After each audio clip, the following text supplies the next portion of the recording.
Yesterday Paul was diagnosed with moderate to severe autism, which we already knew. I mean, it's no surprise. It's what I told people he had already.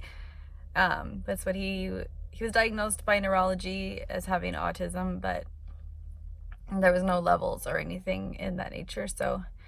Yesterday we had our psychologist appointment, and they gave us the official diagnosis. And I was strong yesterday. I didn't cry, and I expected it. I knew it was coming, so I had no issue accepting it.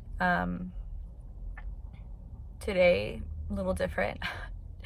The whole drive to take Alyssa to school, I was crying. Sitting in the parking lot of my school right now crying. It's tough. And I post a lot on my own social media about autism and pictures of Paul, and probably too much for my friends and family, but I know that 3 years ago, before I had Paul, 3 years ago, I had no idea what autism was, and a picture of autism in my head wouldn't be Paul. It wouldn't look like him, I had no idea. You have your children, and they look happy and healthy and thriving, and it doesn't seem like anything could ever be wrong with them. And then, not wrong with them, that's a bad word to use, different with them. And going through this, I've learned so much. I mean, Paul has opened up my world. He's changed all of our lives. He's changed my life. He's changed Oscar's life. He's changed Alyssa's life. I mean, Ellie doesn't know it, but her life has changed. And I'm thankful and grateful, but I know a lot of people say, like, I wouldn't change him for the world, and I wouldn't change Paul. I love Paul. I would just wish he could communicate. I would just wish he could talk to me. I wish I knew what was hurting. I wish I knew how to fix the owies.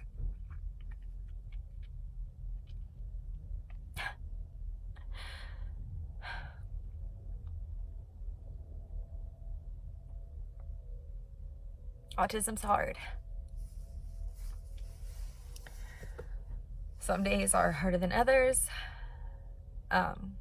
Some days are easy. I'm not gonna lie. I mean, some days just breeze through. Paul has great days. I mean, Paul needs the least supervision of anybody, which seems strange. I mean, he just wants to be alone and line things up. Like, he doesn't care if you're here or there.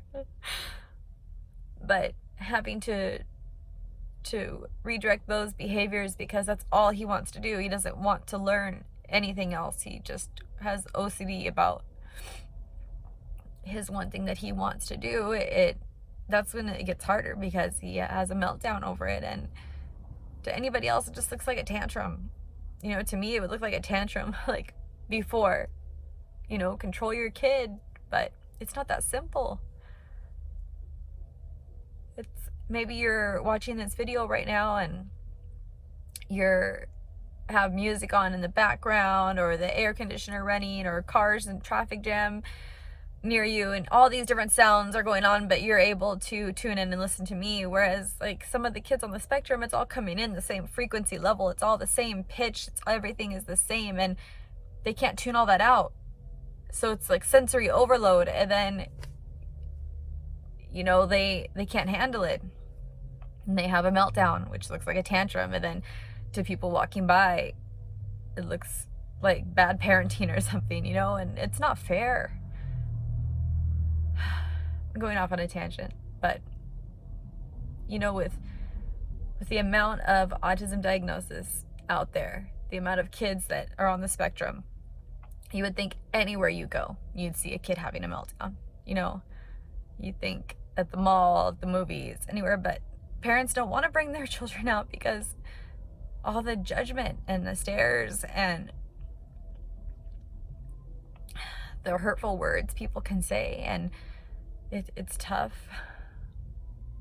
I'm lucky because Paul is a seeker, so he's undersensitized in a lot of things. So some kids, they can't be touched, whereas Paul wants the big hugs, the big squeezes. He wants to be held. He wants to hear sounds. He wants to see cars zooming by. He gets visual stimulation from that, whereas other kids, it's overstimulating.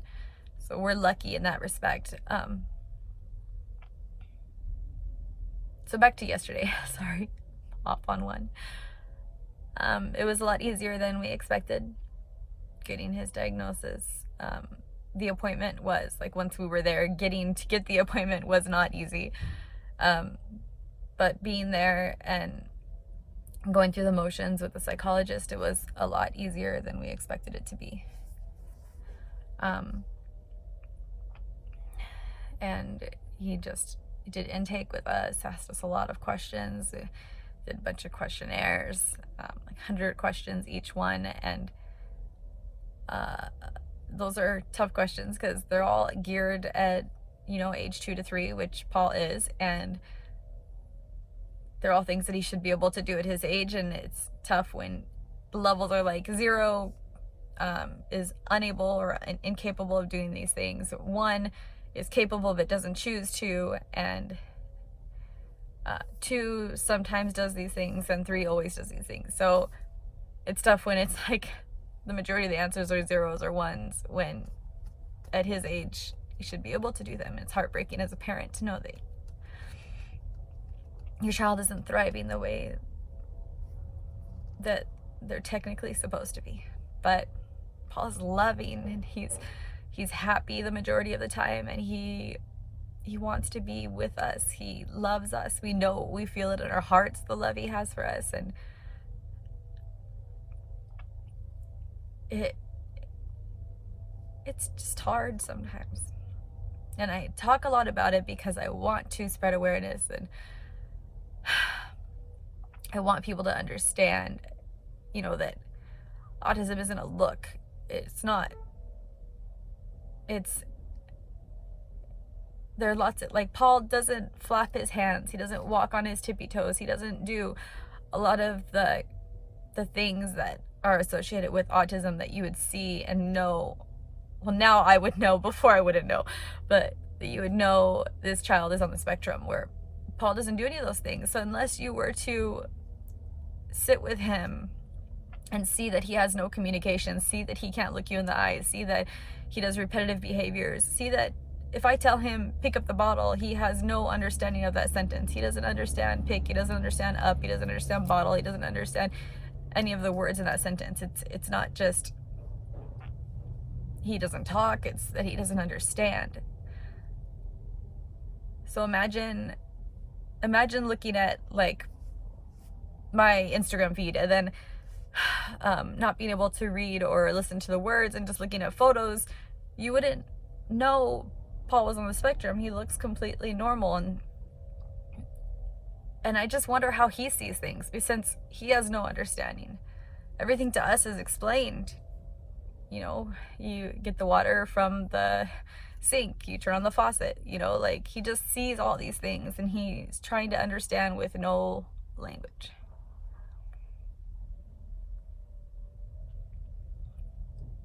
The toughest part for me as a parent is not knowing what the future holds. It's hard to not know, because the spectrum it's so big, and there's kids that are rocket scientists, and graduating high school at the age of 12, and then there's kids that are 15 and still in diapers and still no communication. And I don't know where Paul's gonna fall. I don't know where he will be within that spectrum, and that's tough. The unknown is tough. Like, if somebody told me this is where he's gonna be, and I knew, at least I could prepare, but there's no preparing. All we could do is push and push and push, and do everything we can as parents to help him to thrive. That's all I want, is for him to thrive and be happy. Happy and healthy. Okay, that's all. Bye.